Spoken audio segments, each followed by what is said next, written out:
just joining us, Dr. Reed joining us to talk about National Children's Eye Health and Safety Month. I got it right this time. And, you know, we've been talking about some of the common concerns and some of the tips for parents.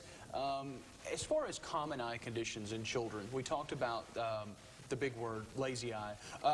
But what are some of the other conditions that go along the way with kids? Some of the most common ones are refractive errors, meaning that they just need glasses. And so you can either be nearsighted, which means that you can see up close, but you cannot see in the distance, or farsighted, which for children means that they usually can see up close as well, but as you get older, you lose that up close vision with farsightedness. So children usually don't need glasses unless they're severely farsighted.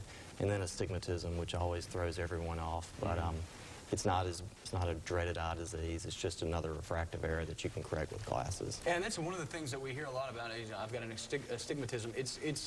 The technology's improved to the point where it's really not that big of a deal. You know, it's just one of those things that just needs to be corrected. Right, it's something that can easily be corrected. Just whoever named it gave it a dreaded name. It does sound bad. I mean, you're like, oh my gosh. Sometimes I've got glaucoma, but astigmatism. It's like, it just sounds like it's a bad thing. But again, it's one of those things that can be easily corrected. There's contacts for it, and we'll get to more on contacts and glasses in just a minute.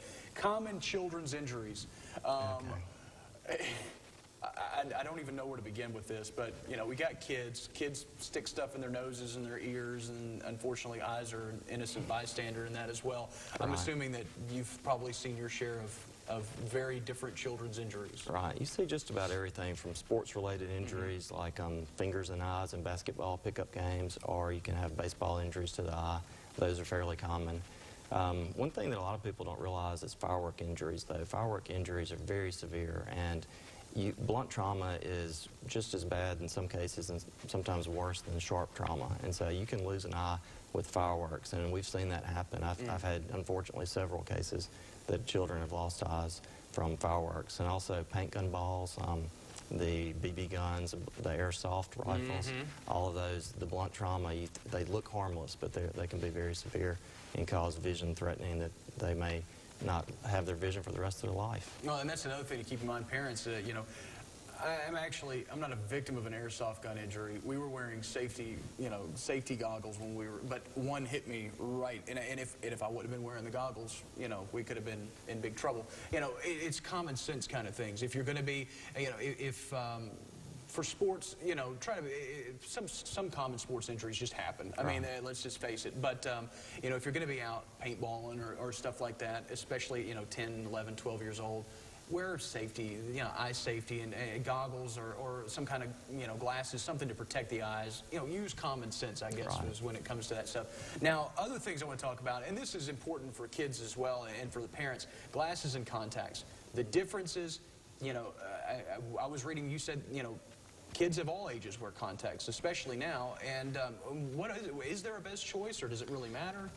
It's always good to have glasses primarily, and then if they want to go to contacts, usually 10 years old is a good age to start talking about that. But you can do them as early as you need to. Some children that have cataracts and have to have cataract surgery when they're born, they have to be in contacts even as a baby.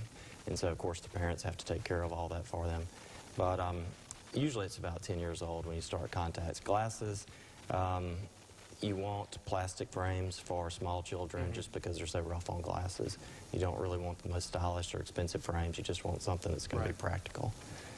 And the other thing is, I was, again, reading this, you know, let your children pick out their own frames, especially when they get a little bit older, because, you know, vision correction, you know, let them have a little bit of fun with it. You know, let them throw their own little style, a little flair into it. The most important thing, the frames are the least important thing. Well, I mean, as far as style is concerned, as long as they can see, that's the most important thing when it goes along the way.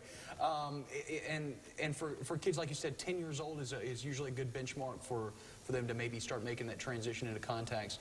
And then, especially when it comes to contacts, it's taking care of your contacts, cleaning them, disinfecting them every day so you prevent those eye infections, and taking them out every night. Like for me, contacts, I have the contacts you can sleep in, but I have to take them out every night because my eyes just don't tolerate, you know, sleeping in them. So those are just, again, things that parents need to keep an eye on. Anything else for parents that they need to know as they go along the way? I agree with exactly what you said about taking the contacts out at night. That's crucial. Yeah, I've done it twice. I've slipped the contacts twice, and both times It did not end well. Well, Dr. Reed, thank you so much for joining us today. And again, great information for the kids and the parents.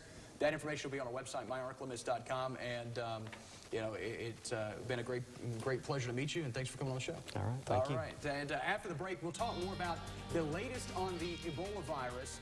In fact,